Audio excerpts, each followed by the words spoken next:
What's up, guys? Just another typical hot ass day in Australia. I just took my dog to the vet because, you know, she's getting old and starting to have problems. That's just the way life is, right? Anyways, thought I'd take advantage to finally record this intro for the podcast. And just before I get into it, which I know you guys have been waiting for a very long time, and I want to thank you guys for being so patient with it. And it's funny because me and Adam actually recorded a podcast back when we first collaborated when I went to Canada, but we go into it in the podcast, but obviously it didn't happen, and now here we are. Now, just before I get into it, I want to mention a few things. First of all, we do have an audio version of this podcast, because I know a lot of people have been complaining, like, oh man, you should release this on iTunes because I would like to listen to it while working and, you know, doing errands around the house. Well, if you just check the description box, you would see that there's an audio version of every single podcast that has been released on YouTube so far. But it's fine. I guess I should just start verbalizing it because not everyone checks the description box. So yeah, we have an iTunes version. If you're an Android person, go check out my website, yourmatetom.com. But if you want to help your mate Tommy go up in the iTunes podcast charts, then feel free to give us a 5-star rating, you know? That'd be nice. I would like to thank our sponsors. Wait, we have no sponsors yet. But we are working on it. Something else I want to announce, just in case you didn't get the notification. We have created a private Discord server, which I'm so excited about. If you don't know what Discord is, I'm not the best person to explain it, so you'd have to Google it. But in a nutshell, this platform is a great way for us to connect and grow this community. So if you do want to connect with me on a deeper level, then definitely go check out Discord. I'm a lot more active over there. And also it's going to be a great opportunity for us to workshop ideas together, right? So you can actually be a part of the creative process, which I'll announce very soon to you guys who are in the Discord server. But yeah, I don't want to rant on about it too much longer, but if you do want to join our Discord server, just go to our Patreon and you'll see it's one of the perks. And there will be a link to our private server key, which you can join and we can have the good times. But the only thing I really have to plug so far is merch. Get merch, like this cool Third Eye Chimp. Wasn't that the greatest commercial you ever heard in your life? Don't you just want to throw your money at me?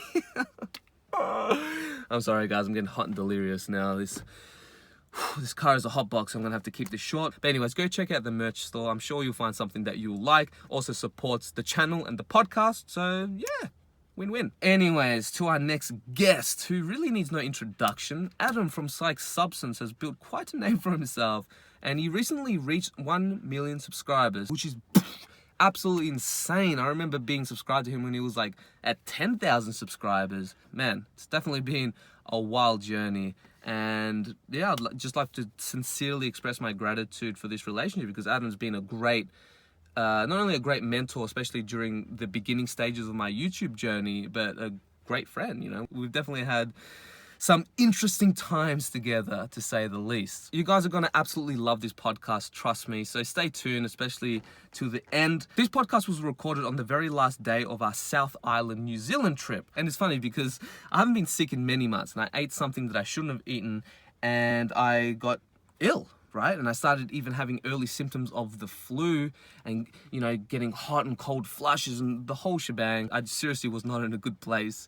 because of how sick I was. So I needed something to bring me back from the dead and operate on somewhat of a functional level. So I did take a very small dose of Vyvanse, which is one of Adam's ADHD medications. Personally, I do not like taking stimulants. Like, even drinking a cup of coffee makes me buzz off my tits.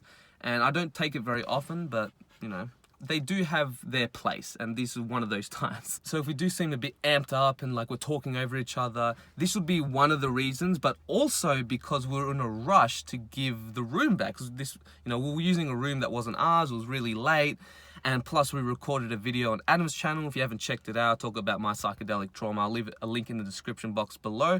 But that took longer than expected. So yeah, we were in a bit of a rush. It was late at night. We had just a crazy couple of weeks of just constant traveling, and it was exhausting. But I wouldn't change it for the world. I had an absolute amazing time, and I will be releasing like an adventure vlog eventually. I just got to scrape up some time together and get it organized. Anyways, guys, thanks to all of those who have stuck around so far.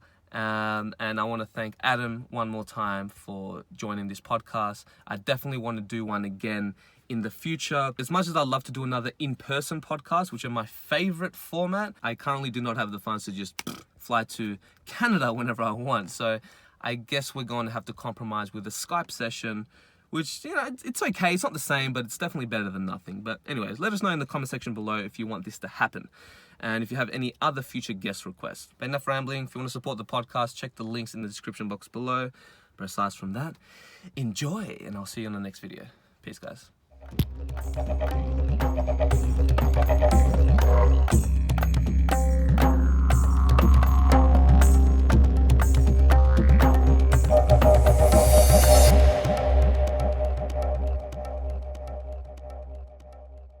Alright guys, I'm here with Adam. This is a long-awaited podcast, and we are in New Zealand. We actually just recorded a video about talking about my traumas with ayahuasca and iboga. So I'm going to question you on your traumatic experiences. I've done like a clothing change, so it looks like it's a totally different video. Obviously, I brought my traditional hat just for this podcast. Yeah. It was good though. It was like a therapy session. Like the video we did? Yeah. We went really deep. I mean, we went so deep that Tom grabbed a glass of wine after we chatted. Because there was some parts I'm like, oh, this is really personal, but I'm like, fuck it. Why not? Who cares? That's what you gotta do. You gotta do it, yeah. Yeah, to be relatable. Relatable. Put yourself out there on the line. Exactly. The thin tightrope line that no one else wants to walk, that if you fall, you come cascading down towards your death. Put yourself on that line. Yeah. It's a good one. Because when you make it across, it's like, what? Yeah. Well, I always think, like, you're all gonna die in the end anyway. Like, you're not gonna be in your deathbed like, oh, I should have opened up about that thing years ago. Like, totally. So it's always good to think on your deathbed. I don't know why I'm so puffed out. I was like walking around before. Yeah, we are in New Zealand, even though you can't tell by this room. This is the tail end of our trip. It's a great time for doing this podcast because, well, we've just been together for like almost 2 weeks straight, which is cool because obviously all the borders and boundaries are down. We're just relaxing. It's not like a usual podcast where you don't really know each other. Yeah. But also, this is happening in the midst of all this YouTube shit where it's like our channels are threatened. I've had to private. At first it was 40 videos. I think I unprivated some. I think I might be around 35. 30 to 35 videos privated now. Did you realize they're like, maybe I'm overreacting, but maybe not? No, I wasn't overreacting. The ones that I see, this is just privated. Others I age restricted. Right. I've age restricted tons, which pretty much it was like YouTube suicide. I mean, I deleted, privating and deleting is the same thing. The viewer can't see it. It looks like it's gone. Yeah. I privated some of my most viewed videos. Actually, I did private my most viewed video, which was still responsible for something like 6,000 to 8,000 views a day. So just completely negating those views means that I'm going to take a view cut. You were on a whole other level. Because I did the same thing too, but it's like, I just privated like maybe a handful. The way I saw it is either I private it now and face a hit. Yeah. Don't delete it though, because unfortunately what CJ Kid did is that he deleted his psychedelic related video, so then he couldn't appeal the strike because YouTube can't see the video. Oh no. So then if he gets more strikes with the videos that he deleted... no, always private. People are afraid to private because they think YouTube can still strike them. They can't if the video hasn't been reported yet. Anyway, I don't want to go too far into this. That's not the topic of the podcast. I'm just saying this is to give you like a general idea of our mood. Actually, our mood in general is I did a 13-kilometer hike today up 2 mountainsides that I take a boat to get to. And it is now, what time is it on that computer? 10:30 p.m. I've driven for hours, as usual. It's the trip. And I'm pretty exhausted. We're both pretty exhausted, so I'm drinking a coffee. And isn't it funny, though, I'm not going to keep going on the whole YouTube thing because we've made videos on it, but it's like, later that day, we got, clipped by a van. And was that before? It was after. And neither of us were driving. We're already in a panicky mood because we had to park by the side of the freeway just to get reception to send an SOS But again, help. someone else was driving. So it wasn't like we were panicked and then we were driving bad. No. Our friend that, doesn't really totally get this stuff was driving. There was a bike on the side of the road, like a pedal bike, and someone coming the other direction was trying to go around the pedal bike on a turn. So they didn't even see us. So they're like half in their lane, half in our lane on a mountain road that has there's no corner to veer off to if you have to dodge someone. There's just the road and then the cliff. So we had to dodge them somehow miraculously in a freaking van and swerve around, and they actually clipped us. Their mirror clipped our mirror, so we did hear a bang, and it was pretty scary. And that same day, I had to poo really bad, so we had to stop at a outhouse. They have outhouses on the side of the highway, and just imagine how hygienic friggin' highway New Did you Zealand feel the splashes? outhouses, and my poo just happened to be really solid that day, and I launched like 4 bombs, like cannonballs. Just went, and the third splash hit. It was like, yes, we hit. The poo water splashed up and hit my whole butt. Like, I mean, it splashed me good. So that's gross. Yeah. That's we really... even chased the guy down, just beeping the whole time. He wouldn't stop. We have footage of all this. So I'll release it on a vlog. Anyway, eventually. long story short, we had a crazy day that day. We got those the YouTube thing, like, started to hit us. But anyway, we're still here. I'm still doing acrobatics in my chair. We're still here to do the podcast. And it's the last day to do it because we're going on a ferry tomorrow on the north. I actually never do this ever. This is probably my first time doing this in my life. Yeah, it just looked cool. I kind of do it a lot. Maybe not that exact moment, but anyway, serenity. Let's just center ourselves. And the funny thing about this podcast, besides all those already stated funny things that aren't really funny, they're just kind of miserable, but you can laugh at misery, is Tom's been bugging me to do this since he left my house. No, before we even collabed. I'm like, that's what I wanted to do. Over 8 months ago, we collabed. Yeah. And he wanted to do a podcast. But before that, it was like 8 months before that, I was like, okay, I'm going to do a podcast. And then after he left, I said, yeah, we'll do the podcast. We'll do the podcast. And I got so busy, and then life, and then... Life, yeah. My life has been crazy forever, apparently. So I kept saying to Tom, we'll do it later. And then it was like, well, we're going to be in New Zealand. So a month before this, I said, Tom, we should just do like an interview in New Zealand. And it's funny actually being here, sitting here, doing this podcast now, because I can really like project myself into the past. I remember sitting at my computer typing to you, being like, oh, Tom's not going to like this. I'm just going to suggest it. I wasn't happy. Tom, we're going to be in New Zealand together anyway. Wouldn't it be better if we just do a live interview rather than like, shitty Skype quality? Yeah. Granted, now we're using his GoPro. That's still good. 2.7K. Is this actually picking up the audio? Yeah. Look. See? It's Wow. just good to have the gain on low so it's less noise. All right. It's so, I yeah, tested it. Now we're doing the podcast. Well... Anyway, it's much better. I wanted to do it outside in the beauty of New Zealand nature, but we're in this hotel room. That worked out great, though, because it had these podcast chairs. It's like, these are podcast chairs. Yeah. It worked out. That's why when I went in the room, I'm like, this is perfect. Yeah. It's better for sound as well, that's the thing. Because I know, it would be a beautiful backdrop to have nature, but you can't... It would just pick up too much. Yeah, there's not going to be much echo in here. It is a small room, but we've got all these cushions to, like... pick up the echo. I'm not just acting for the camera right now. This is just me being he's psyched. I'm psyched for this podcast. Anyway, shall we get started? Mm-hmm. So how do we begin after you drink your wine? Well, it's good because I just remembered that podcast that we originally recorded. I still have the footage, man. Like, we look like a mess. I was worse because this was after my boga experience. So I was like pale, so skinny and your thin. Your eyes were sunken in. Yeah. You had like I looked like a heroin addict. Or me coming down. 3 days working on videos, not sleeping. Yeah, and that would have literally been my first podcast as well. I was like, this is going to be... Start off with a bang. The Heroin Junkie presents... Today on The Heroin Junkie, your Heroin Junkie Tom presents... Interview with the drug guy. But what would you call yourself? Would it be your mate Tom, the junkie, or your junkie mate? Your mate Tom, the junkie. I guess that would make most sense. I think your junkie sounds way better. It's like, what kind of junkie are you? Do you collect junk? Are you a hoarder? Like, what kind of junk are we talking here? That was full on. But it's good. It's good that we're redoing it now because it's like a lot of time has passed and I just went through like the most horrific, traumatic experience of my life. Adam just interviewed me before. It was pretty deep. Like, I went through now... Tom's a scumbag. He wants a second interview because by the time the second one hits, you got the flow of conversation going. So he gets the best footage. See how nice I am? Do you see? Is this not good enough, universe? Hey. Look at me. Look at how nice I am to people. Hey, let's not forget the hot sauce challenge. Oh, that was pretty mean. See, this guy is like a pro hot sauce eater or whatever you want to call it. Connoisseur. And because we're going to... Connoisseur. Yeah, okay. All right, mate. That's what they all say. And then freaking... We were doing the Hot Ones parody, and we're going to take... How many sauces did we do? Like 6? There's a video, it's called, just to backtrack, called 800 Units of Pain, with your mate Tom.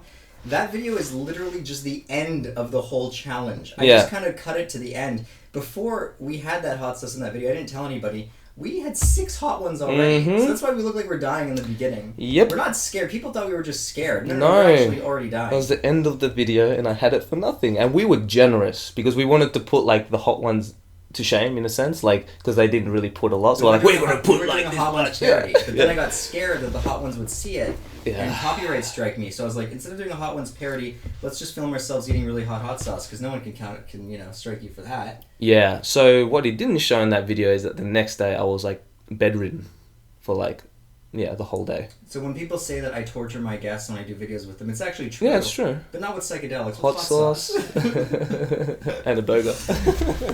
No, the boga was your choice. Use your dark magic. That was your choice. Of course it You're was. not putting your boga on me. No. The hot sauce you can put on me. I'll gladly say that because I definitely antagonized you. But you have the evil laugh. So here's the thing. The hot sauce is just kind of funny. It's like it's a bit of a psychedelic experience as well, though. And you told me that before going into it. It's a fun ego game. It is. Like I get to challenge Tom to go, hey Tom, do you think you're man enough to handle this hot sauce? Taking advantage of my Australian culture. Like I look at Tom and I'm like, Tom likes to prove himself. I can tell he's gonna want to prove he can handle this hot sauce. And you know what? As much of an asshole as I'm portraying myself out to be, Tom did great. Like I've seen people like run around in circles crying from this hot sauce. Only because I went to Mexico beforehand. He still did great. Yeah. He did great. The funny thing about doing great is I probably influenced him in some way because he saw that I was handling it well. So in his head, he's like, Adam's handling this great. I have to too, right? Because I thought I was good. That's the thing. I was like, oh, surely. Isn't it weird how someone else can influence you and like to be tougher? Luckily, I didn't do the flashbang thing because you did it after. Remember, it was like whatever 2 million. Oh, at the end of the video, I did the flashbang. 3.5 million Scovilles. Whatever. Yeah, and then I bought the flashbang, and I've had it multiple times. And Jasmine, my partner, just bought me one even hotter than flashbang. She bought me one that was, what did you say, 8 to 9 million Scoville units. I haven't tried that one yet. Not looking forward to trying that one. But anyway, are you actually gonna try it though? Are we just going to talk about hot sauce this whole time? Oh, why not? That's a good podcast. I'm liking this. You know what? That's the thing. That's the beauty about a podcast, man. No need for psychedelic questions. I remember. Let's just talk about it reminds hot me sauce. of like Joe Rogan. He interviewed James Hetfield from Metallica, and they went 40 minutes talking about bees. And for some weird reason, it was actually really interesting. Tom, you're turning me on to podcasts. Yeah, I kind of want to do podcasts because interviews are so like structured. I can tell how you like it, but it's like no, just relax, man. We're just having a chat. Yeah, interviews are so structured. Yeah. This is just a chill chat. Exactly. I mean, there is still like that pit in your head that says I must perform because there's a camera on me. Yeah. And I must live up to the PsychedSubstance, whoever the fuck that is. It's practice. Well, this is my 10th podcast, literally, so I'm still getting used to it. No, but this is your second in-person one. The Big Les show was in person, right? And the founder of Changa. I did. Okay, so this is your third in-person one, which is a totally different vibe. Yeah, but this is better because the last one I was recording with a camera, so I had to stop, like I had to keep an eye on the clock every 20 minutes, which was like kind of disruptive. Now we're just sacrificing the quality for just the time. Yeah, it shouldn't be so bad. But anyways, I want to talk to you. I don't know if I want to start off with... Actually, you know what? I don't want to start off with like your traumatic experience just because we talked about we went like 1 hour talking about my one. Mm-hmm. But... Do you have questions? Yeah, I do. Actually, I want to know because like I know you, so I have a good idea of why you started this channel. You don't ever really know something. Yeah, but I want to know what was the moment you decided like, nah, I'm starting this channel. And this was like before anyone was really doing it. I mean, what was there? Like NeuroSoup? There was NeuroSoup. A few triple, but they weren't doing it and on Salvia videos. Yeah, but they weren't doing it on like a professional YouTuber level. So you were the first one. I'm honored you call me professional. Well, because when your first video came out, the LSD versus alcohol, I just launched my channel. Which is privated right now. Yeah, so I privated a lot of mine as well. But this was like recently after I started my channel. And this is like... I remember the first year, everyone's like, "Oh, you're just copying PsychedSubstance." But we started around the same time. Blah blah. So hold on, let's be clear. But you did influence me a lot, so I'm not. Yeah. Anyways. Sweet, bro. Sweet, bro. Sweet, brew. So, what was your launch date? What was your launch date? I want to know so we can actually figure this out. It was either it says Feb it right on YouTube. Or first of March. I think would have been the max. Yeah, it does. March. But I just don't remember. I don't look it up now. But about March. Interesting. Okay. Yeah, after my first ayahuasca experience. So my launch date was February. Yeah, because I was doing it as just making a video, kind of facing my fears in a lot of ways, because I suffered from a lot of social anxiety, and after hot in here, dude. After seeing yours and how it blew up immediately, it gave me hope. Like, oh my god, I can actually do this. Like, you can just make videos on psychedelics. Yeah, obviously, I didn't know it was going to blow up. Yeah, but it gave me hope, though, that it was getting so popular. And that was the time where I knew, before even having ayahuasca, I'm like, this is going to blow up. Like, this whole psychedelic So, hold on, what was your question? What was the moment in time you decided, or the day that you decided that you wanted to start this channel? Well, it wasn't really just like this big, like, oh my God, I need to start a channel. Right. It was kind of, wanted to do YouTube because, as a lot of guys watching know, and some of you don't, I didn't start doing psychedelics. This wasn't my first channel. I had a lot of channels that were kind of flops, and one that was semi-successful. I had a prank channel that amassed 50,000 subscribers at its peak. I don't know what it's at now. And I say you deleted most of them as well. So yeah, I removed most of the videos. There's still I think there's 2 or 3 videos. Will you have sex with me or something? Yeah. You know, someone will link it below. It was just a silly prank video. The whole premise of that channel was I knew that I was someone who had, well, let's call a spade, a lot of balls. And I knew that I could do things that people would view. And I knew that pranks were big on YouTube. So I was like, well, someone like me fits the prank genre perfectly because I'm not afraid to do crazy stuff. Right. I don't even want to mention some of the videos that I took down. Some of them were pretty wild. So I started this prank channel, and oddly enough, I'm making it sound like this channel existed for ages. I only worked on it for 4 months. That's pretty incredible. Maximum 4 months, this channel. Because the guy I started it with, we stopped being friends, and then... Interesting story, actually. So then I was trying to find someone to film me. What happened with the friendship? This is actually a really interesting story. So my girlfriend, who I just got engaged to, I met her, indirectly because of this channel, because I had met someone at a club. I used to do a lot of what you would call pickup, for lack of a better term. How do I say this so it doesn't sound bad?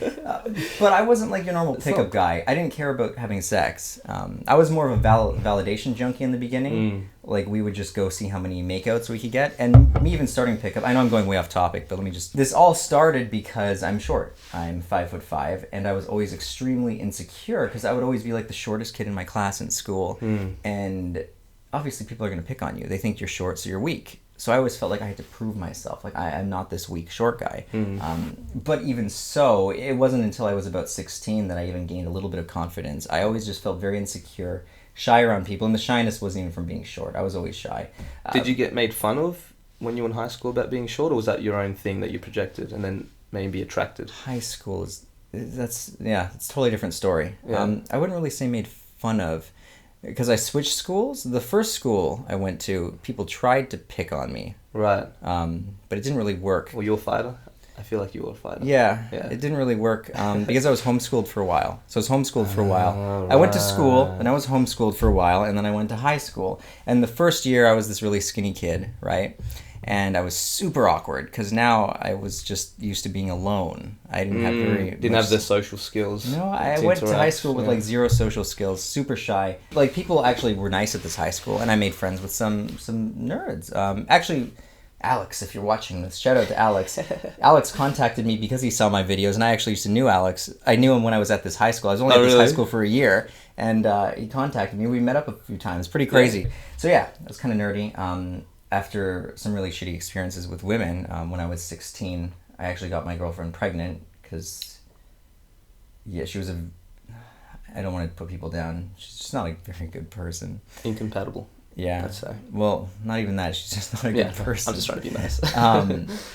And this relationship just crushed any self-esteem. I spent like a year from 15 to 16 building myself up, like physically and mentally. I started exercising. I had a six-pack at the time. I was pretty buff for a 16-year-old kid. Because you were a personal trainer, right, at one stage? At one point. Yeah. But anyway, so then I met this girl, and it just completely tore me down. So at 17, I ended up having a kid, which I was definitely not ready to face at that time, meaning I now have a 14-year-old daughter. That's pretty cool. Yeah, that's pretty cool. It's pretty wild. I have a very interesting story. I don't want to cover my entire story because it would just take way too long. But all of this led to me being very insecure around women. And did it make you like a pushover? It did, yeah. That relationship made me a pushover. I was a pushover for a long time, just a people pleaser. I feel like a lot of people can relate to me because at different phases in my life, I've been a lot of different people. I've put on so many different masks, so many faces. I've experienced a lot of hardship. I have a hard time saying that because there's people who have struggled way more than me. Like, there's people who have really struggled. I know what you mean. I get what you're saying. But for living in the Western world... Yeah, but it's relative as well, suffering, you know what I mean? Compared to I haven't suffered at all. And this isn't me being modest. I haven't. We always think we're more important and our suffering is like, you know, so much worse than others. But anyway, I'm just saying, for me, I went through a lot of hardships. Yeah. But they were all great because I learned. So anyway, back to where this began. So I started the prank channel because I got good at pickup. I only got good because I was rejected so many times. I think I counted one day and I was rejected anywhere from 2,000 to 3,000 times. And I don't mean 2,000 to 3,000 like fuck off, get out of here rejections. Yeah, but I mean like total, like as in a spectrum from a no thank you from fuck off. Yeah, or what I would also count a rejection is I get someone's number, right? And I thought that we had like a good connection, and then you text them for a date and they never reply. That was the most common rejection. Is like people give you their contact info, but then they're not interested. So what ends up happening when, you know, you started off as being super insecure, and this is a whole video in itself, but when you're like that, you're really needy. And what you learn from going out and just putting yourself in that fire and kind of burning alive most of the time is that what you project into the world, or what you project in, like, you know, your emotions that you're projecting through a social interaction with other people, other people feel that. And people always want to know, like, the magic line to pick up girls, or the shortcut. There's no shortcut. You just need to be projecting the right stuff. Right. How you feel is contagious. So when I was insecure and when I was always looking for validation and their approval, people could pick that up. Even if they weren't conscious. Some of them obviously are consciously picking that up. But even if they weren't consciously picking that up, people you approach feel that from you. And if they're not on a similar desperate wavelength, and obviously I'm just going after hot girls here. Yeah. That's fine, man. Or cute girls, you know what I mean? Like it's who you're being, not necessarily what you build yourself up to be. Well, like in a sense, like it's like, I don't want to get into the law of attraction, but it's like, it's not what you think or what you know, what you learn. It's like, who are you being? I'm just talking on a very basic sense, like on an emotional level. If I go up to a stranger and I'm really like insecure and I'm like nervous, they're going to feel nervous because I'm nervous. But that's what I mean. But that's who you're being at the time. You can't fake being confident. You have to actually be confident. The thing. Yeah, that's what I mean. Exactly. And the only way, like, it's a really challenging thing. Don't let any like online book or any pickup guru tell you otherwise. It's a very, very, very, very, very, very challenging thing to get comfortable in those types of situations when you're putting yourself on the line like that. It's like R.S.D. Tyler says that pickup is like a psychedelic odyssey into the mind in a lot of ways. Coming from a man who's never done psychedelics or even smoked weed, I respect Tyler. He's an amazing guy. He's actually like an incredibly amazing guy. But even amazing people sometimes say stupid shit. And even if I agree with that, I can't put much weight on that coming from someone who has no personal experience in the realm. But anyway. Did you follow it? Did they help you through your pickup journey? No, this was after. I think RSD is probably one of the most credible sources out there, like depending on which instructor you're looking at. But no, I never followed them. Okay. I don't want to get into that. No. I was more of a just curious. See, I was even so arrogant when I was doing pickup that I wanted to do it my own way. So I wasn't really following anything. I had to do it my way. Sounds like you. And my way was the rejection route. So what ends up happening is you have like these odd little I don't know, it's like where the clouds part for a second and you see the light, where you get success and you might get a date. You might even get a girlfriend during these little minute moments where you're just on a roll and you're out, and so you've talked to 10 girls. Usually by the time you talk to that 11th girl, it's like, oh, I no longer care what happens. Right, so you're building like a resilience. That's what happens. It's not even a resilience. You really just get comfortable in the uncomfortable, and you get to this point where you just don't care. As long as you care, it's called outcome dependency. As long as you care what happens... I mean, don't get me wrong, it's not so black and white. You're always going to care a little bit. You can't just erase that. But as long as you like really care and you're putting so much energy into caring, you're so worried about it turning out bad, it usually is going to turn out bad just because you're projecting. Right, you're putting a lot of weight on the outcome. All your eggs in that one basket. And people, a stranger especially, you have to realize that when you're doing these pickup things, you're asking a lot out of a stranger. Like, you're asking, first of all, this person that's never met you before, that probably has their own paranoias and fears around people for whatever reason. Like, you don't know them at all. You're asking them to not only, give you a chance, like, to start talking to you. Like, remember, you're coming up to them. You're the salesman here. You're asking them to open up to you and to also... like go on a date with you, like feel some kind of attraction to you. If you really break it down, I know that when you follow pickup, they try to make it seem like it's not a big deal. But if you really look at it, it is a big deal. There's a reason people are terrified of doing it. But a lot of these instructors went through the trenches to get to the point where they are. I can't speak for everyone, but and it's just like working out too. When you stop, you lose a lot of it. Obviously, you have muscle memory. Yeah. But some of these instructors aren't even like doing it themselves. Actually, that would be terrifying for me to like walk up to a girl. Like right now, obviously, I'm not going to be as good. Like I still have like a lot of the fundamentals in my head, but if I had to go right now up to a girl, the difference between me and someone who's done it is obviously I have a lot of past experience, but I'm still not going to be that good. You lose it if you don't do it. And I have no interest in doing that again. I'm completely satisfied, more than satisfied. I feel super lucky with my partner. I got lucky in that regard. Anyway, back to that story. So the only reason I met my partner is because at a club the night prior, I met someone who said they saw my prank videos and they wanted to film for me.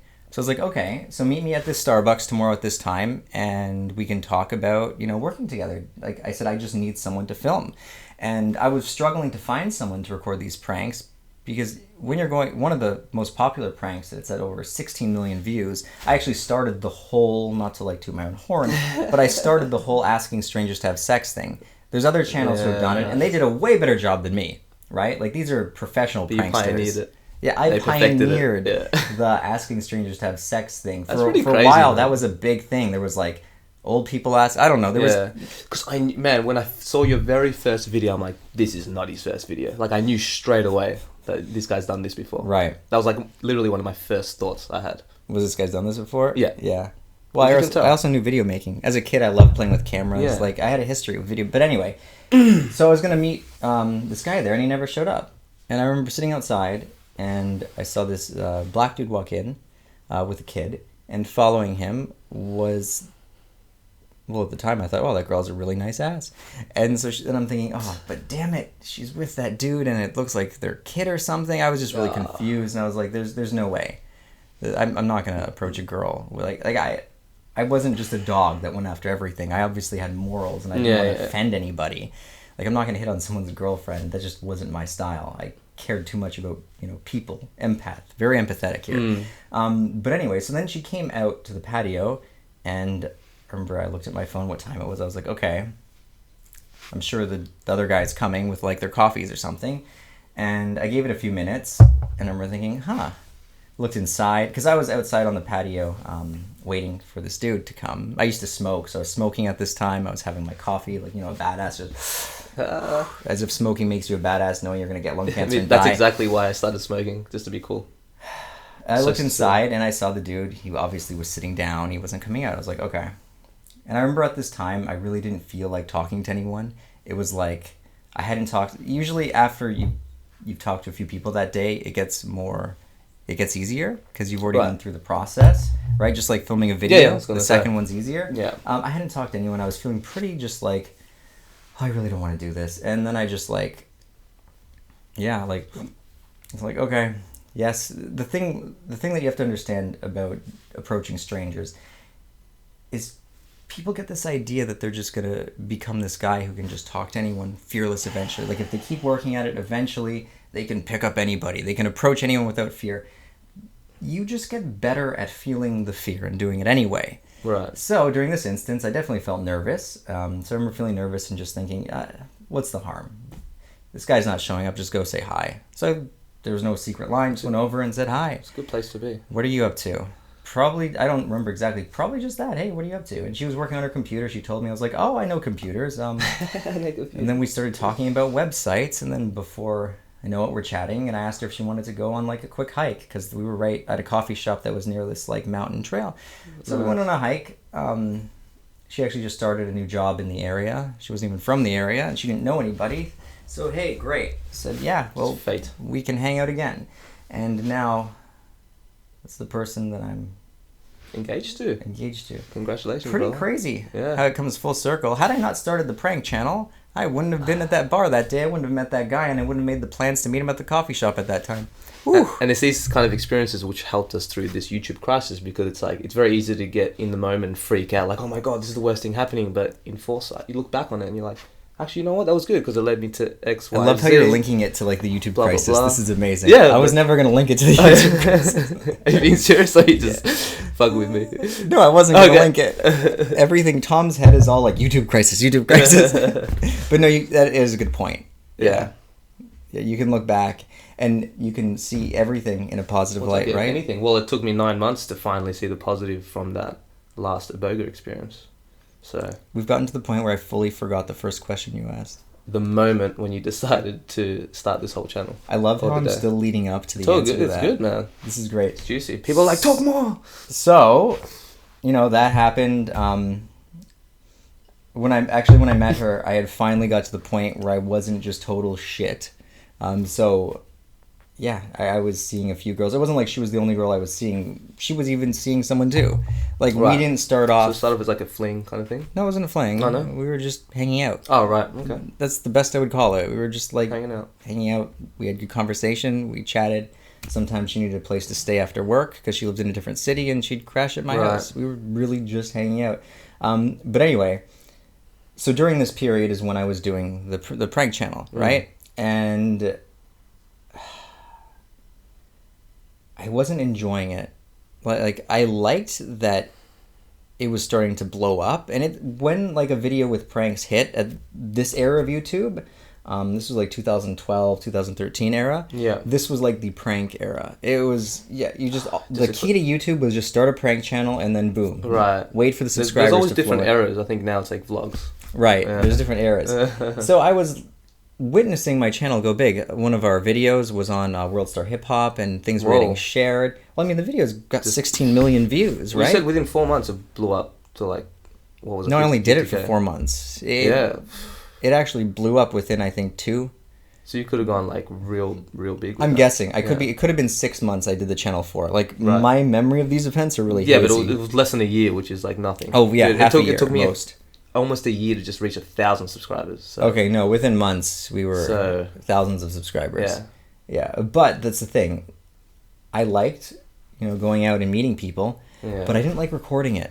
I really, really did not like recording. It made me feel uncomfortable. What was it about recording that made you feel uncomfortable? It just wasn't true to who I was. Like, when I sat down after doing, like, asking strangers to have sex and asked myself to have sex. No, I asked myself, am I really enjoying this? Like, yes, this video is popular, but was that video fun to make? Was any part of this fun for me? And for me, having a YouTube channel was all about breaking free from doing shit you don't want to do. Right, like the 9 to 5. Yeah, like the whole point was to not have a 9 to 5, to not have a job you hate.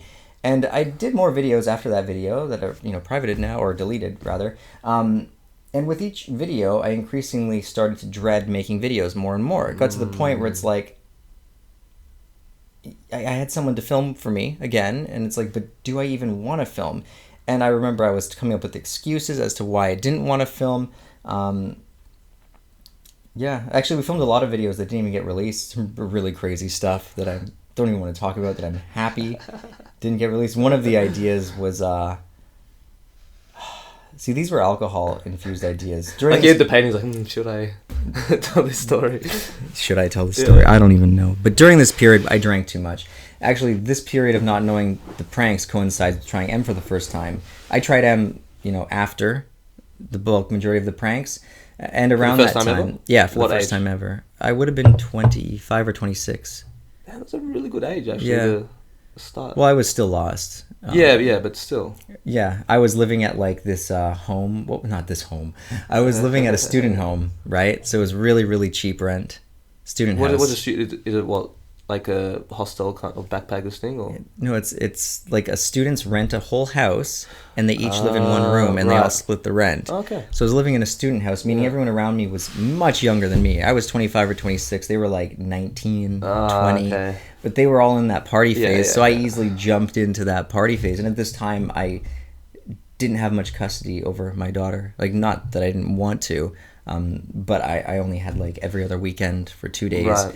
So it's not like I had any real responsibilities. My only responsibility was 4 times a month I had my daughter, which of course I was always sober for that time. I did value my time with her, but it was just a really shitty situation where she lived multiple cities over and I didn't have a car. I was very broke. Right. I wasn't driving. It was just like lack of direction, lost.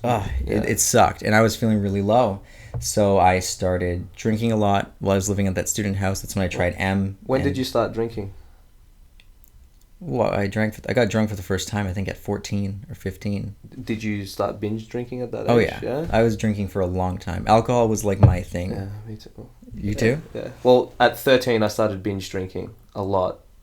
And I was okay with alcohol for the first few years, but then, I don't know, man, those last couple of years, those really bad drunk moments would start to come out a bit more. I still enjoy like a glass of wine. Yeah, me too. This is like all one glass of red wine, 2 glasses. No, two's good. Two's good. Yeah, 3 is max. I went like 2 years without drinking alcohol. Yeah. Like I was so like I've against gone it, and now I'm like, too, wait, yeah. it's not that bad. It's just maybe it was just the stigma, the hypocrisy that just pissed me off. Just out of principle, I'm not drinking alcohol.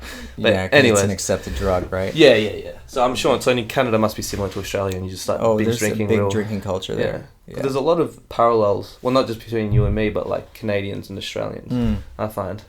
But anyway, so you started drinking early, and then you started doing M at 20. Oh yeah, so during this 26. whole like prank channel unsure thing, Yeah. like part of me was really happy because finally, like the channel was starting to bring in money through like ads at the time. Was it just AdSense, or were you getting other? All I had was AdSense. So that's when it was really good, right? Mhm. Yeah. I wasn't making a killing. Like Yeah. I was making not even really enough to live at this house. With drinking and M, which when I discovered M, it was like, oh boy, that's it. Who needs to get drunk when M's way better? That's like, cause I started having M when I was young. I think 21 was the first time I had an ecstasy pill, but I was always studying and just broke, so I couldn't afford. Like if I could afford drugs Try at that living time, in a student house. Try living in a student house, trying to start your own YouTube business. Yeah. So like I had days of nothing to do. Yeah. Right? And then the evenings would just be like, the days would be spent trying to do videos. The evenings were spent partying, drinking with flatmates, right? But anyway, such a long day. My brain, I kind of like filming when I'm all like this though, because you're more candid. You're less filtering yourself. Yeah. There are benefits, but the cons is just I'm losing track sometimes. But anyway, trying to stay on track with what we're talking about. You will have to forgive me because it's late. These are good tangents, anyway. Yeah, well, I had like a brief run-in with like addiction with them, like for 3 months, pretty much. I overused it, and it's during that time is when I was really getting to know my partner. How often were you using it, if you don't mind me asking? I can't even remember. Sometimes it was like twice a week, like it was... Right. Which is a lot for M because it takes a while for your brain to recover. 3 times a week at times. Like it wasn't always that crazy. It wasn't like always 3 times a week because I didn't have the money for it. But even doing that once is pretty full on, like doing it 3 times in 1 week. But yeah. I don't even know what it averaged out to, but it averaged out to maybe once or twice a week. Right. And you were mixing with alcohol as well. Oh yeah. Drinking almost every night. Don't be silly. Of course I did. Like I would take a night off drinking to recover. Like I wasn't totally crazy, but you would have to drink after taking the M because it would help with the come down. That was the only way you could stay up that long. The alcohol negated the come down. Right. I did that with weed. And you'd have to drink after the M wore off to bring you back up so you weren't depressed when you went to bed. So it's like the M led to constant alcohol up until your next M, and then you'd have constant alcohol up until your next M. And what happens is you start off like feeling good, especially in the beginning, because your receptors, at least for me, I wasn't into drugs besides alcohol. So I had never really been hit with amphetamines or anything like this. So you start off like, you know, I was pretty tough. Like I have a pretty healthy body. Like I still worked out. I'm making myself sound terribly unhealthy, but I still wasn't eating terrible. Like there were aspects that were healthy, right? So it wasn't just like, there was some balance. That's why it's funny because I was exactly the same. Like I ate healthy so then I can get fucked up more effectively and recover quicker. But I never thought of it like that. I did. So you start off really good, right? Healthy. The M's not really hitting you. You can, you know, the first month, you're like, you know, you have, you know, it's wavy, you get the downs, but you're still generally okay. You're like, oh, this isn't that bad. Mind you, at this time, this was pre-PsychedSubstance. I use my past self as an example of the people I'm trying to educate because I didn't research anything. All of my knowledge of M was off my friend who I knew, who was like the guy in the friend group who was known as the drug guy. Like he was the one who was supposed to have all this drug knowledge. So all of my knowledge of M was based off him, which I later found out was complete bullshit. Scary he told looking me back, huh? you could take up to 3 grams at once without overdosing.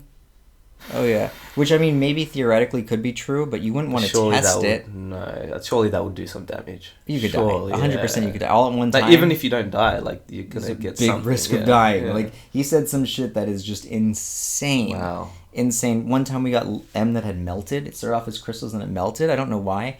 And he told me that, oh, you can't have it when it melts, because when it melts, it kills you. It's poisonous. And I always remembered that, because I always thought, but what's the actual difference between melted and hard? I mean, right. it's the same substance thing. Right? Yeah. Why would one kill you? So he just said some I can't say the word. Yeah, we live in a different age some now. Ridiculous, some terribly ridiculous, mind-numbingly stupid shit. Wait, were you always taking the pure MDMA crystals, or what you thought at the time? Mainly it was crystals. What about ecstasy pills? No, not in my area. No? A few times, but mainly it was the crystals. Right. But it could have been methadone. I'm actually positive several times it was methadone. So that's the other thing. Yeah. I never tested. I'm sure that one day we'd have then we'd have methadone. Do you know what methadone is? No. Similar, but you need more. Right. I think even for a solid month it was just... But anyway, this was the phase I was going through. Trying to sort out if I wanted to do the prank channel. So... Hazy era. Right? Yeah, it's hard to remember, but during this period, somehow miraculously, I started to forge a relationship with my partner that I don't know how I was even mentally there. This is all ridiculously crazy. But somehow I was still there, and we got close. I think because she helped like break my boundaries down. The reason I fell so much in love with M is because it allowed me to just be open. I had spent up to 26 building this character, this shell, and doing the pickup. Like, I'm talking about getting used to rejection, but all that hardened the character I was trying to build. I was trying to portray myself as this guy who wasn't afraid to be rejected. Right? This really tough dude who could just handle anything. Would you say that's because inside you were truly really sensitive, so you had to build like extra strong walls? 101 billion quadrillion %. Because I'm saying that because that's exactly my story. I was the most sensitive kid. So when I was a kid, it's crazy. By kid, I mean up to 12. Like the defense mechanisms, because when you're a kid, you can't handle those like really full on moments. Like you just are sensitive. I didn't try to hide it. Yeah. But I wanted to convince myself that I was tough, and I was numb, and I didn't have empathy. For the most part, but that's because I didn't let myself have empathy.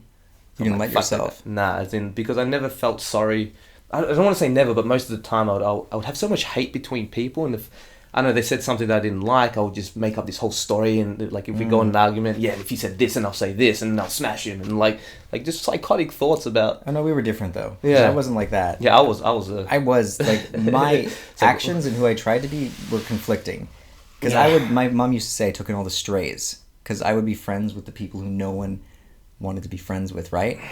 So, like, in my head, I was trying to be Mr. Tough Guy, but what I was visually depicting was the opposite. So there was always, like, a big conflict between who I want to be and who I am. They were always butting heads. And, who I wanted to be was this, this pickup dude, right? Like, I wanted to be this tough, confident guy who, was like a man, took what he wanted from the world. Who doesn't want to feel like that?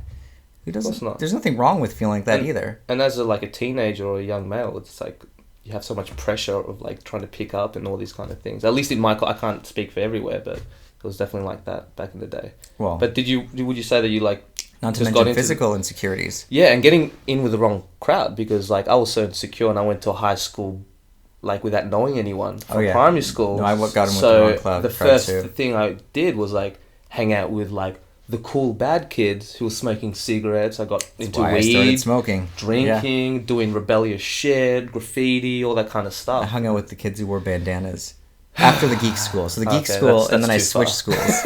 The second school was the bandana kids. Oh shit! Oh yeah, I wore a bandana for a while. Whoa, really? Oh, I thought I was tough shit. Do you have a picture? I wish I did. Yeah, I would never show that online. Oh yeah. Anyway. Yeah, but getting in with the wrong crowd is like everything. Like, because you are the average of the 5 people you spend the most time with. So. But it's interesting. It's all because of being sensitive. Yeah. I couldn't handle being sensitive. And it's in my, younger mask wearing, mega mask wearing Adam's defense. Mega Man mask. Mega Man mask. It wasn't that I hated being sensitive. It's just the feedback I was getting from the world was telling me that it was a bad thing. Like, it's not okay to be like that. Yeah. Like, the girls were taking advantage of me.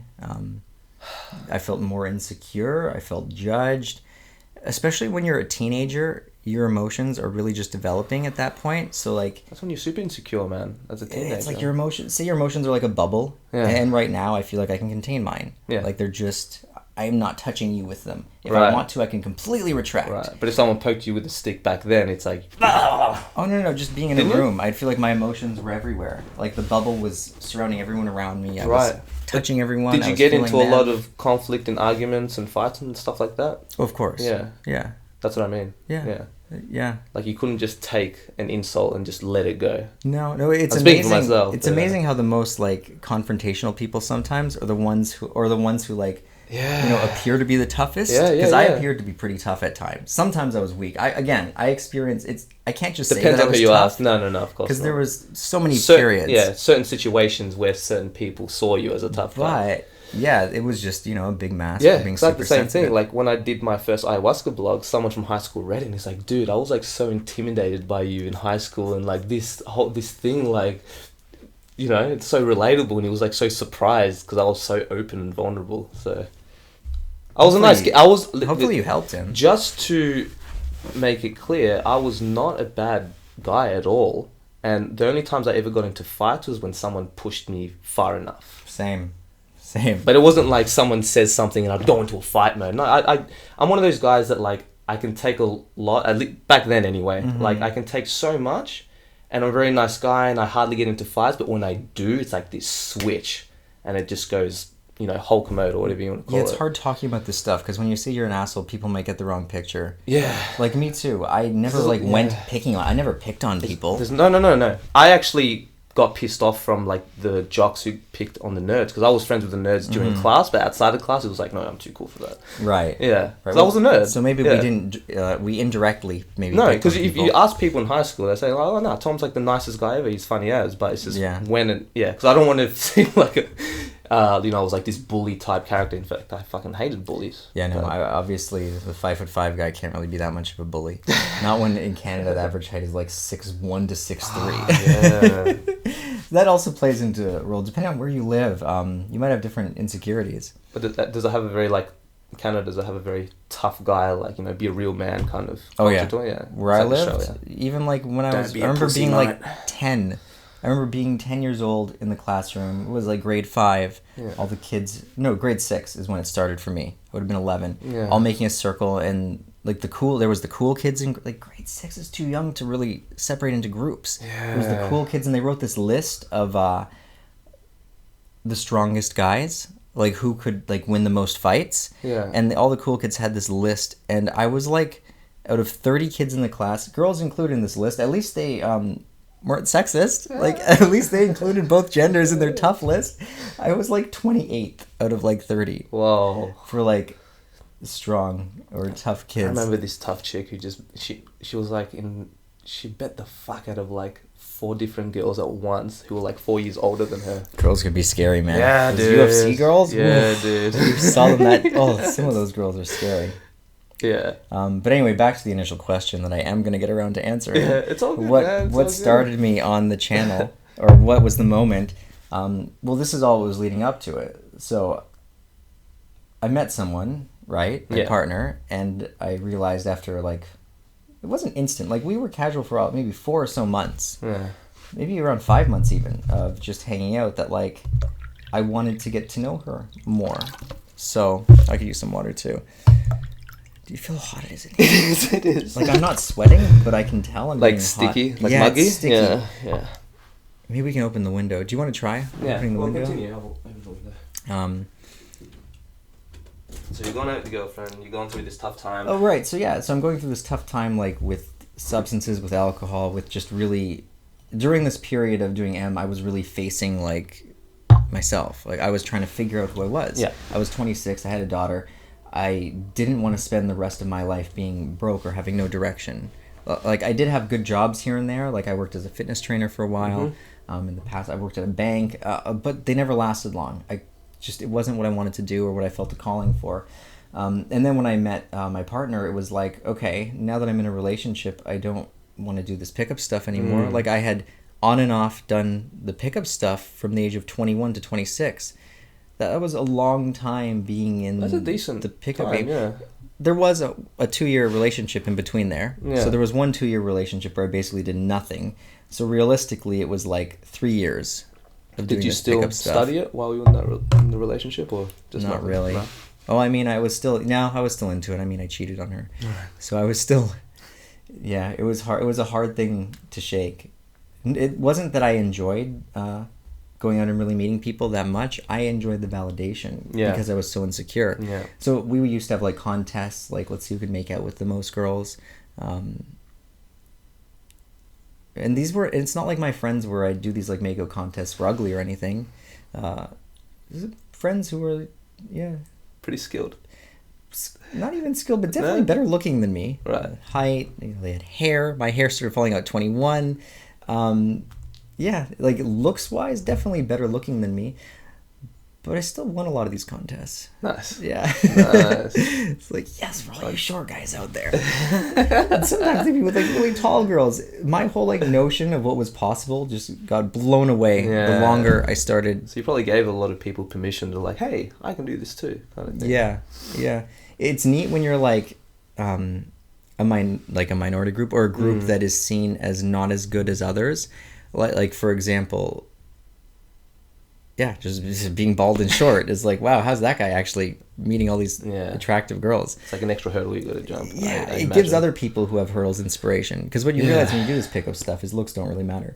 What's way more important than, obviously, it's not so black and white. For some people, looks are huge. You're not going to get, but you also realize this, you're not going to attract everyone you talk to. Never. No matter what you look like, you're never going to attract everyone you talk to, no matter how smooth you are. It really just comes down to being a numbers game, but you can increase your odds by not giving a shit, right? Exactly. But anyway, you realize that things like looks are stupid. Yeah.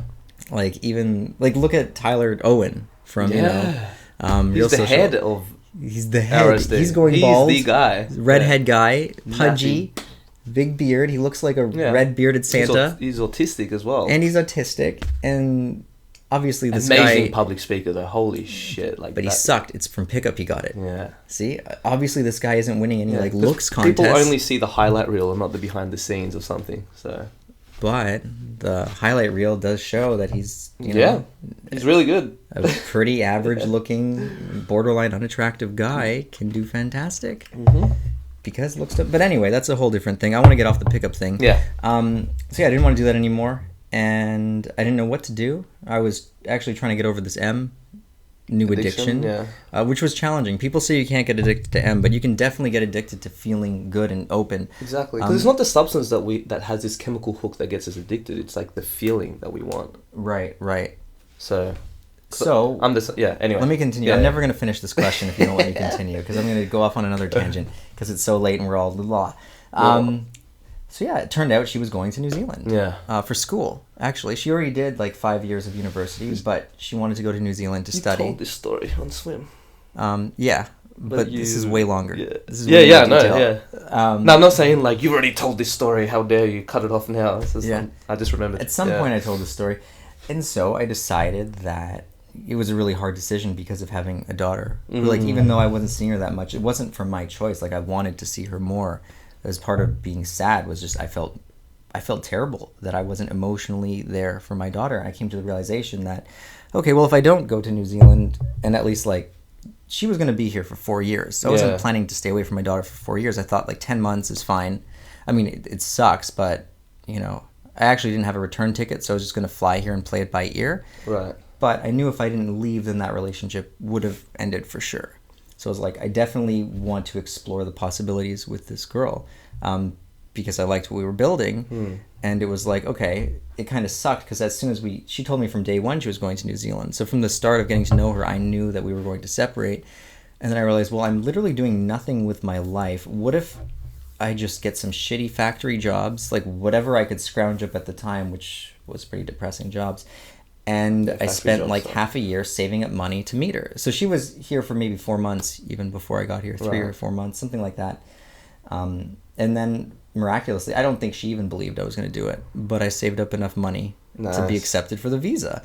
And my whole plan was to come to New Zealand, right now. Oh, how romantic. And figure out my life. No, it was to see her, but... No, it's just funny because like gone full circle. Now I'm back here. It's weird being back. It honestly is. But that was my goal, to come here to figure out what I wanted to do.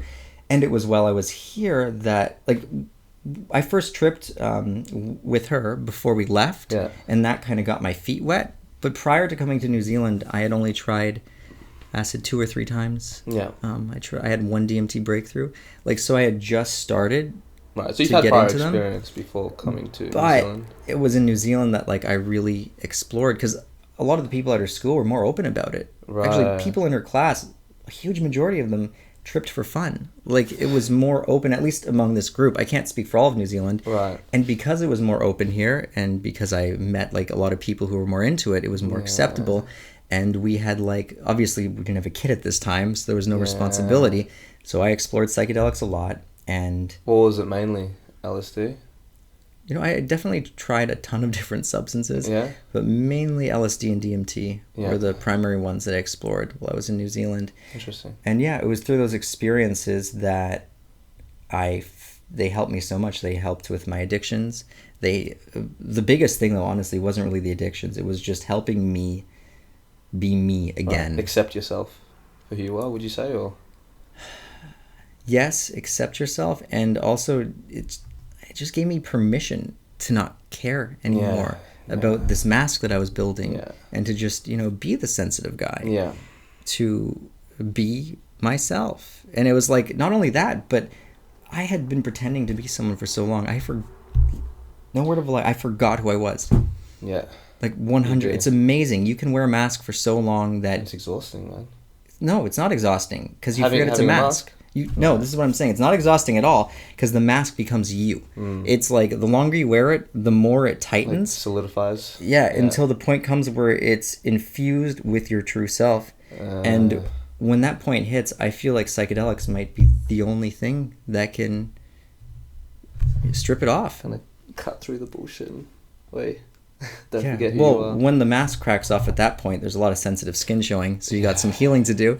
Was it like one trip that you had, like, was it the one profound trip that changed your life forever, or was it like just No, that's the thing. It's tough for me to like pinpoint. No, people don't want my advice. Like, how do I get those trips? Like, how do I get the most benefits from psychedelics? But for me, it was a whole journey. Like, right now, I'm at the point where I really don't feel the need to explore them. And that's not just me talking because of YouTube guidelines. Like, I really, I do want to, I know that at some point in my life I will, but having children now, I see my daughter more, I've got a son. It's like, psychedelics take a lot of energy, and I don't have the energy for that exploration at this time. There's other people who need me. And that would be selfish. If I were to be exploring psychedelics right now, would probably destroy my life, to be honest. It's heavy experiences. Yeah, and they would affect my relationships. I don't have the energy. So when I say I will explore them again, I mean it. It's just I don't have it right now. Well, that's the beautiful thing about psychedelics, is that once you have that experience, it stays with you forever. And I'm not going back to that guy. You can always go back to that experience, you know? Like, sometimes it's nice to have not that guy. I'm not going to go back to wearing a mask now, is what I mean. Like, the mask, going back to there, yeah. The mask is gone. But I'm talking even with psychedelics, that's what's so cool about them. Like, you can. I'm just saying that it stays with you. Like, you don't forget an experience like that. Like, once the drug wears off. I think we're too young to say, because it's still pretty fresh for both of us. I mean, at least it stays for a while. But there are people who have tried psychedelics in the 60s, and they've totally reverted back to functioning members of society. Well, I should preface it. I can only speak for myself. Yeah. What people remember, but you can. What that's influences the point, them is most, that you can return back. You can, but if somebody spends a huge chunk of their life doing other things and forgetting about it, they're going to forget about it. Time erases this stuff. Integration is like, 95% of it? Well, that's the thing. I'm still right now integrating... One of those percentages again that I just made up. Tom makes up a lot of shit. You know what? Can we change his name to, like, your mate the bullshitter? Oh shit, they're on to me. I forgot what I was saying again. You're gonna reversing back to the mask, and like you didn't want to go back to that anymore. No, the psychedelics shed my mask. Yeah, that's what I mean. And it was in New Zealand that I realized, actually, after working at banks in New Zealand, I made videos about this. Like, this isn't a new story. I had these notes that I wrote at the bank. Like, I was at the verge of a spiritual awakening, and I didn't even know it. Like Satori, something like that? Yeah. At this time, I didn't even know what Satori was. Right. I had no idea. I had just discovered Alan Watts. And, like, a week after discovering Alan Watts, it wasn't long. It wasn't like I was studying Alan Watts. It was like I had these thoughts, and then I found Alan Watts, and I was like, this dude stole my thoughts. Like, I already had them written down, some of the things he said. That's trippy. Blew my mind. I was like, I'm tapping into Alan Watts here. Or there's just some collective knowledge around just the act of spiritual enlightenment. There's a lot of consistencies with these spiritual teachings. Oh, yeah. you know, there's a lot of a consistency. lot of consistency. So then I had that enlightening trip, which I made a video about that's removed right now that I have to remake.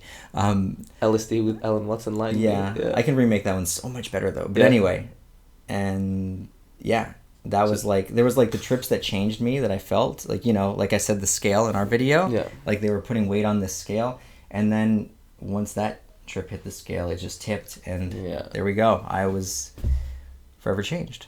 Yeah, and in what? I think it's important to say that though. It wasn't one trip that changed me forever. It was a journey. collection. It was the journey of going through the thoughts and, you know, meditating and writing the notes and really reading books. I didn't just trip and then just like veg out and smoke weed. Hell no. I read books. It's interesting that you're saying this because, like I said in the previous video that we made, I put way too much weight on the benefits of psychedelics for me.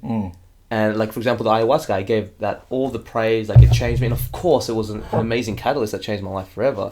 But you got to think that I did like 4 ceremonies. I did one San Pedro ceremony like a couple days later, which really put everything in perspective and full circle because they go together really well. Not mixed together, I mean like, you know, within a week or a couple days apart. But I don't know if your spiritual ego ever got as big as my spiritual ego.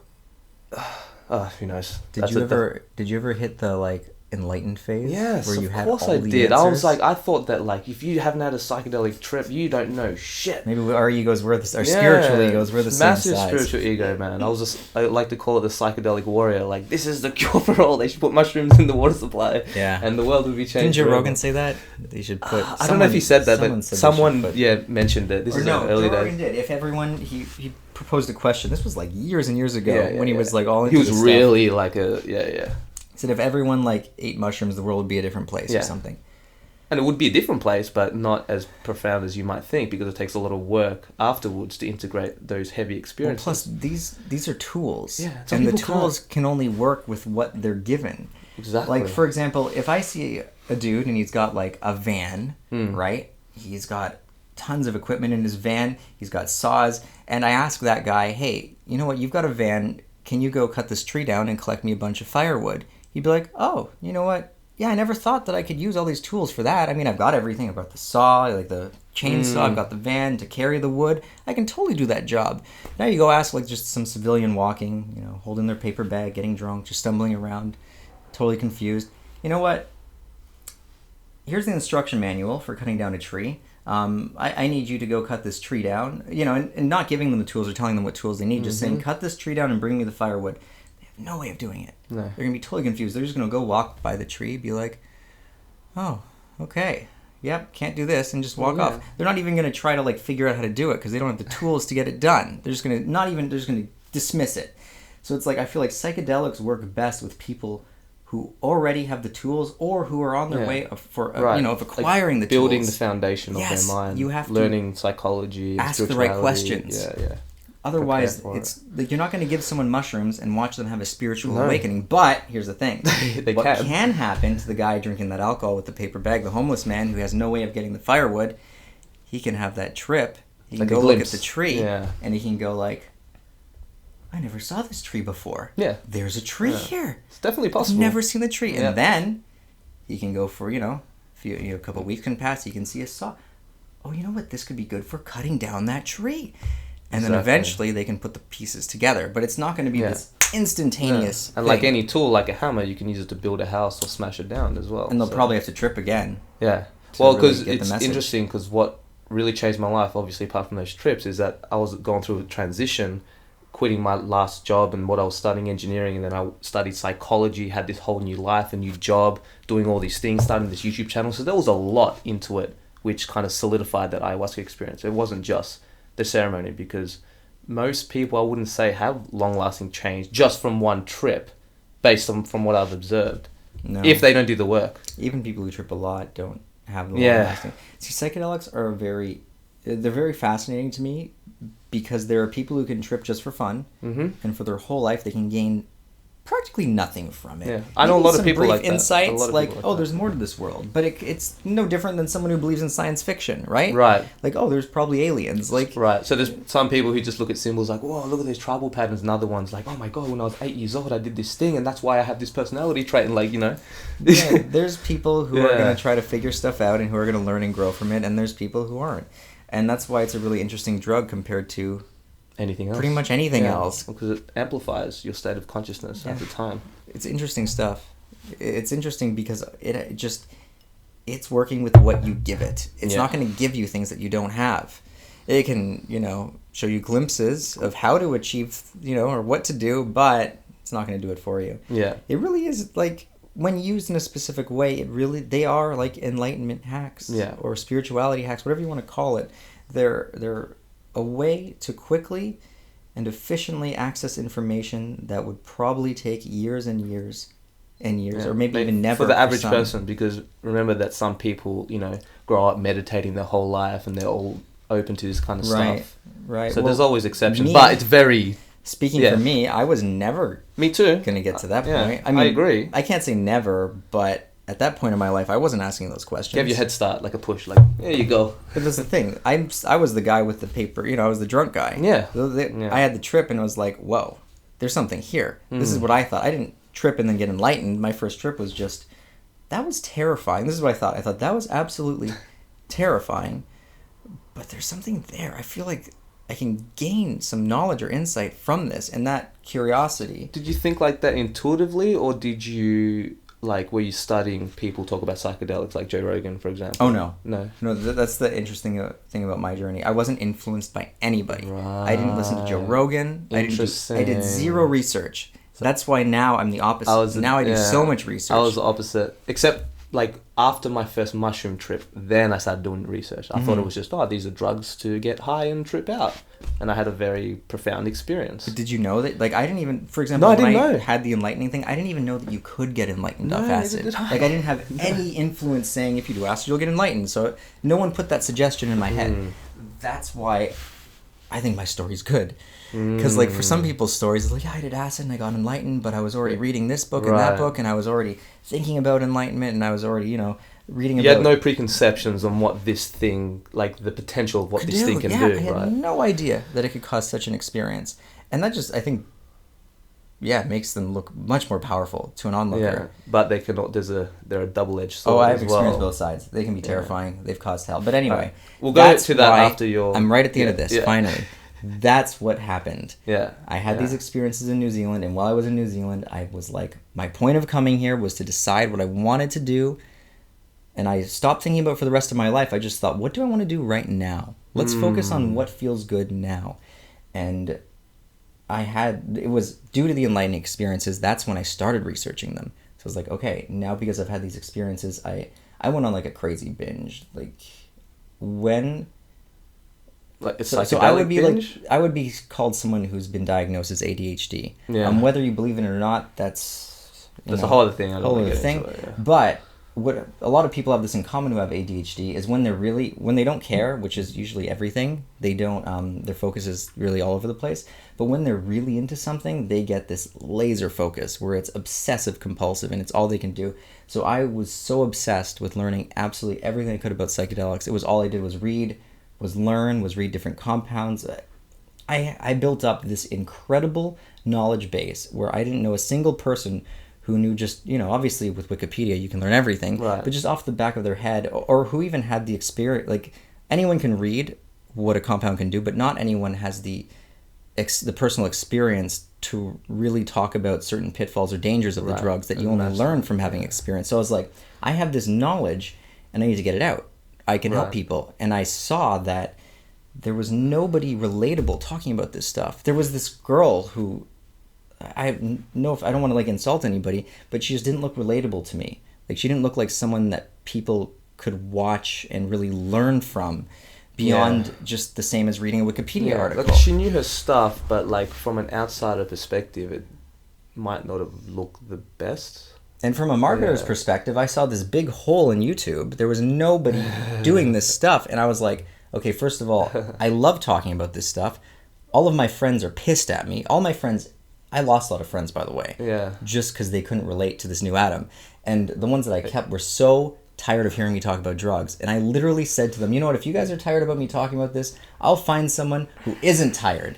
And so I made the channel. I was like, it was hard because I thought, for the rest of my life, if this makes it big, my face will be attached to being the drug education guy or being the the drug safety guy, whatever the hell I am. But I was like, somebody needs to do this. Somebody needs to shine a flashlight on this little area, which is actually a massive area, and like uncover it. It's like, and been used for eons, by the way. What's that? Like, psychedelics have been used for eons, so it's like forever. And I thought specifically someone needs to help people not make the same mistakes I made, because obviously having the drug friend, I was an idiot, Right. and I figured a lot of people are going to be like me. Like, in the beginning, I didn't want to read Wikipedia. I didn't want to read Arrowhead. I just wanted to do the easiest route, and I thought, what's the easiest way to help people be safe with their drug use? Make a video. Right. You don't need any intelligence. You don't have to read. No. You can just sit there and watch and veg out, smoking weed, watching a video. So I was like, this is missing because no one wants to put their face on it. I'm going to fucking do it. I'm going to make these videos.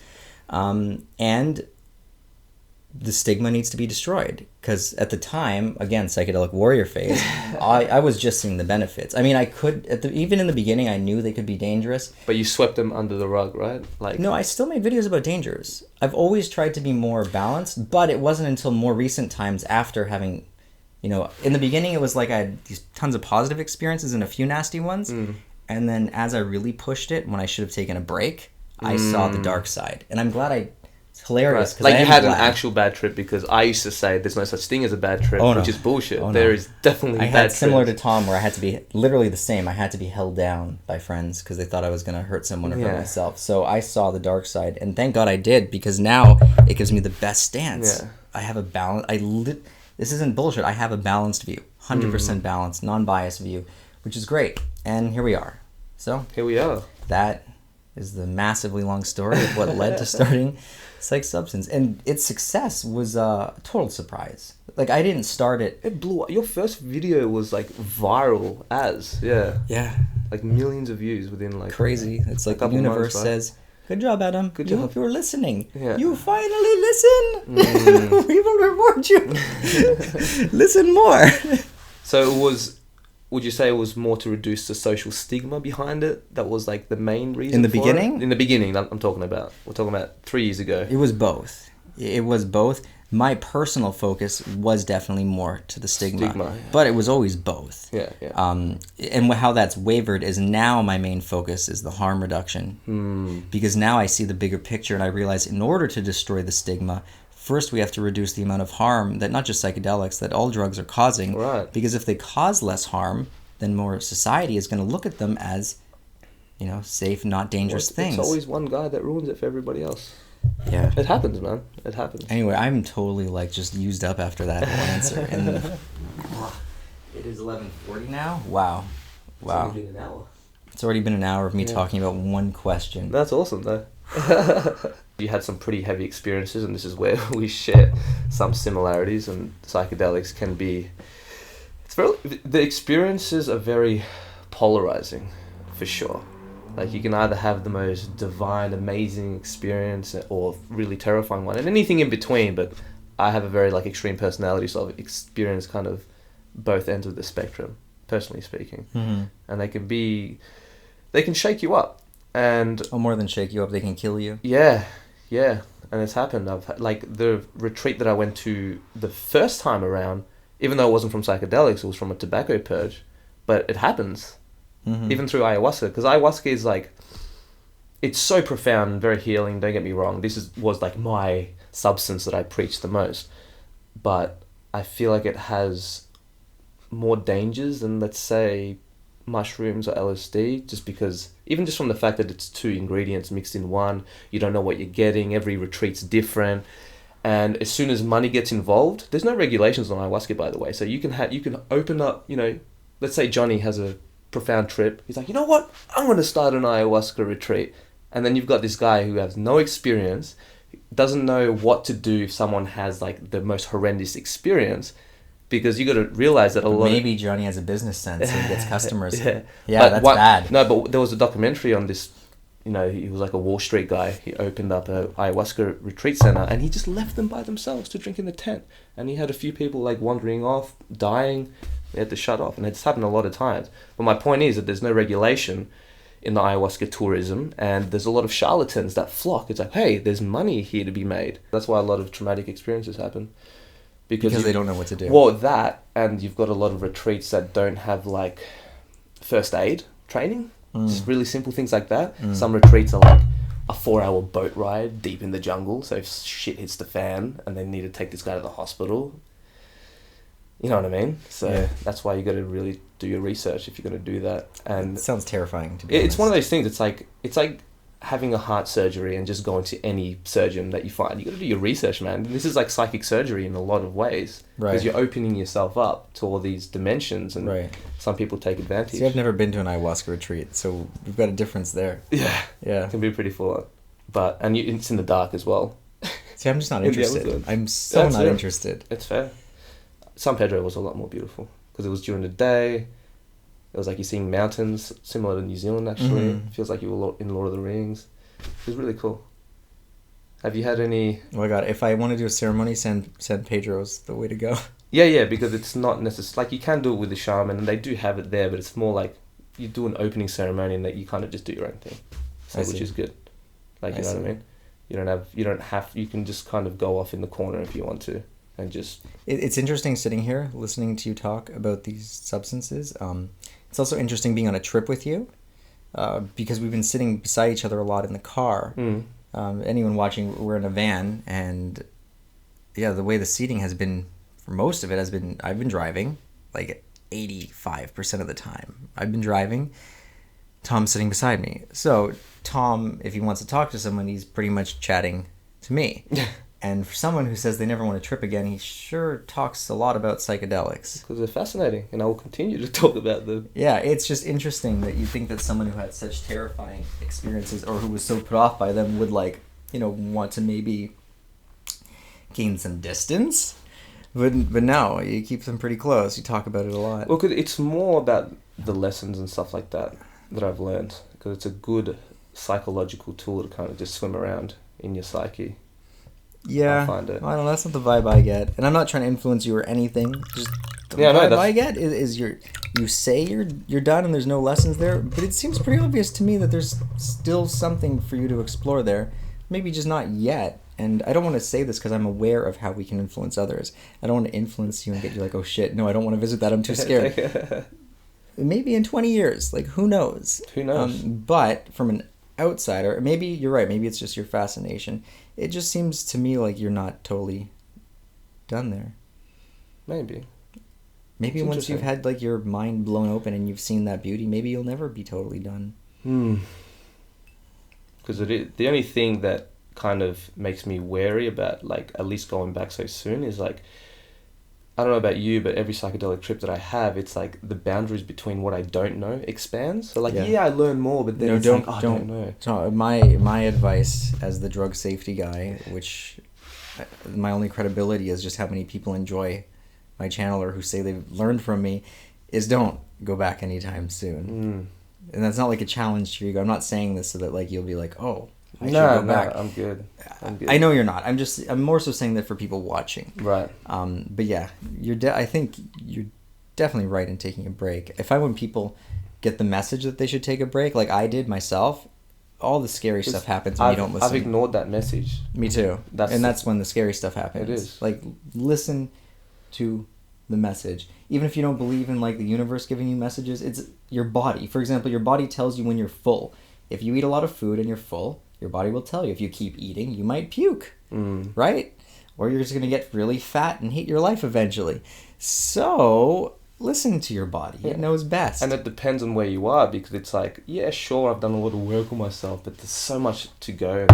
I need to work on my foundation. Like, I thought I was more, I'd say, spiritually advanced than what I thought, but it's like, dude, you got so much fucking work to do. You need to be humbled. Are we into the recording? You can see on the audio, right? 1 hour 20.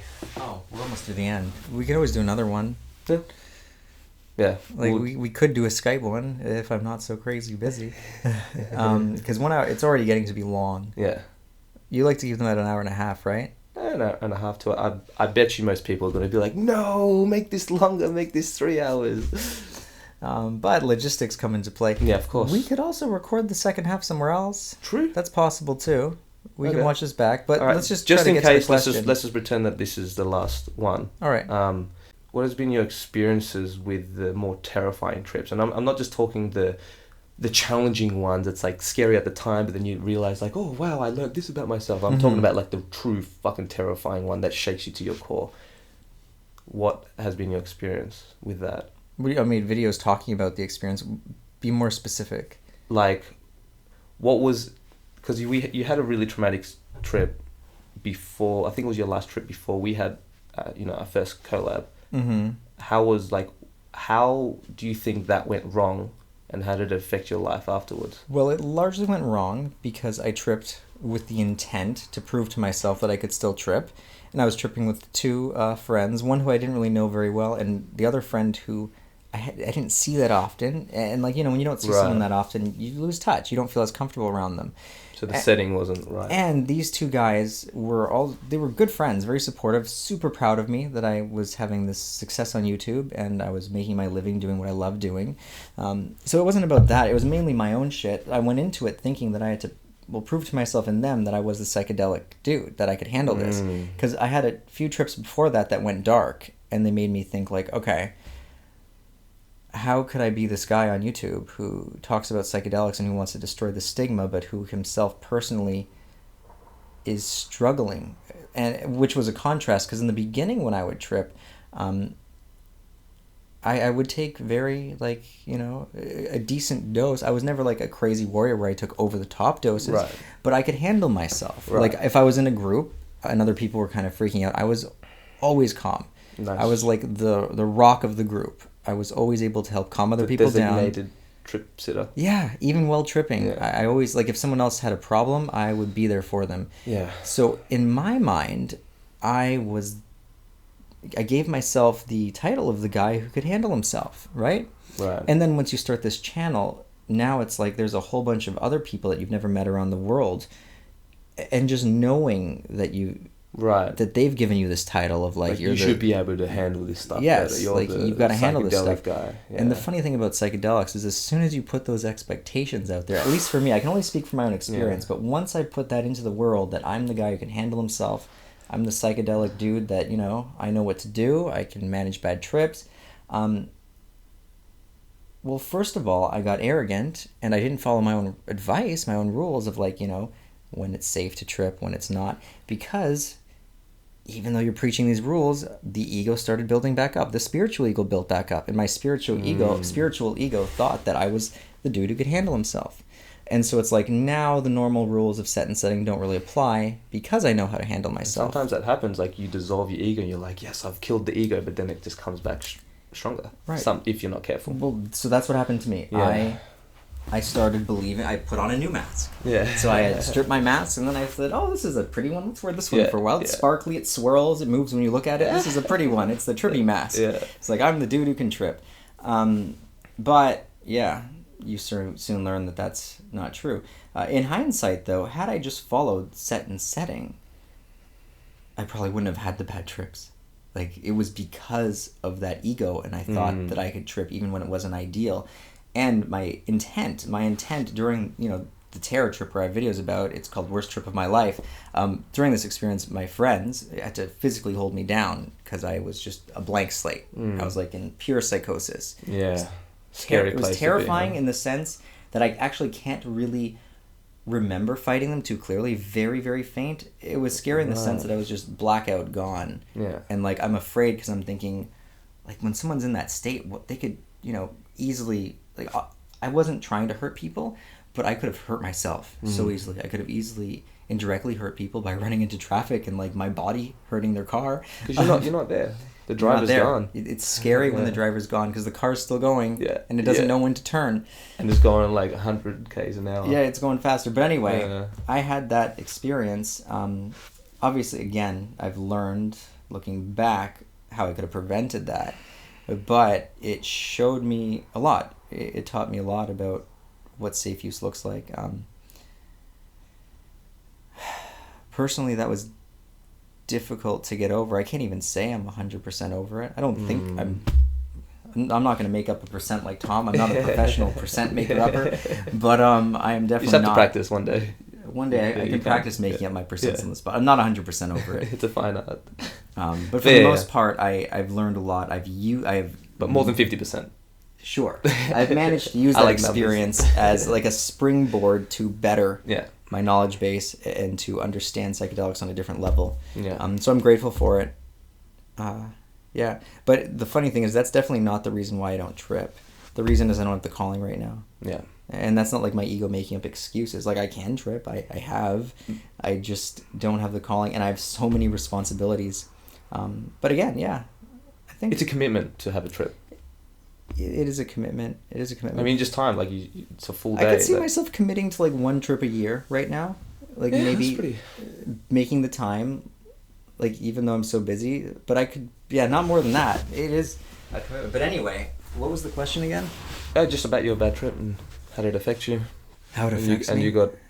But you think that you're mostly over it, right? It took a year though. That's the thing. It happened over a year ago. Yeah. Well, it's like mine. I'm not completely over it, but I'm at least tip the scale. So good. You're getting there. Yeah. You're getting there. Like, for example, if I were to think about tripping now after it, wow, I guess you could really see it all as positive because I would be so much more safe. I have been, even when I have done it, like with doses, with my environment, with how I feel. Much more strict. Oh, yeah. I would fully abide by the rules, and I no longer think I'm special. So I feel like we all need that every once in a while, just an experience to show us that we're not special. Like not to put us down, but so that we can get a better perspective on, like... But we're human as well, because like the ego likes to convince itself it's special. And it's like the stages that a lot of people go through. It fucks you up. You're ignorant, then you have the spiritual awakening, but then you realize you have this spiritual ego, then you need another experience to kind of knock you down. You're like, oh, wait, I'm actually not special, and I should be more humble. Yeah. I can only speak for myself, but... No, I have exactly the same thing's going on. I'm definitely so much more humble. Whereas before, sometimes the humbleness was like a disguise. Now it's like I'm... Yeah. Fine, actually humble. It feels good being humble. You know why it feels good? Because you finally get to drop all those expectations. Yeah. Like when you're not humble, you secretly have so many expectations that you yourself are trying to match just for your own knowledge. Not for anybody else. At least for me, it was just so I could know. Because I still secretly had that bit of me who had to be the tough guy. Had to be the dude who can handle more than others. Like it was still the ego, even when I thought I killed it. Just in different ways. It used spiritual practices to strengthen itself in that way. The ego was still there. It's amazing now. I've got this awareness about the ego that I didn't have. I've got this awareness about myself that before I didn't have because the ego was too big to see it. So it really, what happens is initially, even when you have, a lot of people get into spirituality, then they think that anyone who isn't spiritual is less than them. They won't say it, but they're thinking spiritual superiority. So it's like the ego is so big, it's like blocks out the sun. Imagine you're the sun. It is like a total eclipse. And then, assuming, you have bad luck like Tom and I, or good luck you could actually see it as, and you get these experiences that crush you, the ego finally starts shrinking, and you can finally get a glimpse at what it really is. But it's like before that, you're so eclipsed, you can't see it. It's impossible to see. Like, you wouldn't even know the sun's there. No. And then when it shrinks, oh, now I can see the sun. There we go. There's something back there. I didn't even know it. Whoa. And you got this cool awareness, and it's freeing in a way, because it's the expectations that I used to put on myself that were so draining of my life force. Less baggage, man. Less energy. I don't have to pretend to be the tough guy. I don't have to pretend to be, amazing at everything. Just be Adam. Well, not even Adam. I can just be. Just be, yeah. But anyway, we have to wrap this podcast up. Yeah, I think that was a good note to end on. Yeah. Whether or not because our friends need this room. Yeah, sleeping. Whether or not we do a second half doesn't matter, but we'll definitely do a future Skype podcast. Yeah, no, that's a good way to end make it happen. Yeah. Good podcast, actually. We covered some cool shit. Yeah. I'm exhausted. That's why, because the first time it's like I asked you all the same shit that people expect kind of thing. So that's why this time I learnt just to... Oh, this is going to be very interesting. I'm excited to watch it back. It's going to be good. I just need the right title. What are you going to title it? But anyway, we'll talk about it. But thanks for coming on, man. It's been good. It's been a crazy journey. And at least this time I'm not leaving with an existential crisis. We didn't have to do drugs. Because that's the thing, was like, oh, we should do this drug experience. But anyway, now... Yeah, no drugs. We didn't have to meet up to do drugs. No. Life is a drug. So I'm collabing with you. People are like, but they're not tripping anymore. It's like... You don't have to trip to collab. Yeah, that's why someone's like, oh, but if you don't trip anymore, you shouldn't talk about psychedelics. I think this is more interesting than us tripping together, to be honest. Yeah, me too. Plus our other stuff. But anyway, thanks for having me on. This was awesome. Yeah, it's all good, man. Check out PsychedSubstance. Support him on Patreon. Like, share, subscribe, and all that jazz. I'll leave all the links in the show notes. I'm going to do an intro. It's clear that we're both exhausted. Yeah, I'm going to do an intro for this. So. But anyway, let's give them the room back. Yeah. Good night.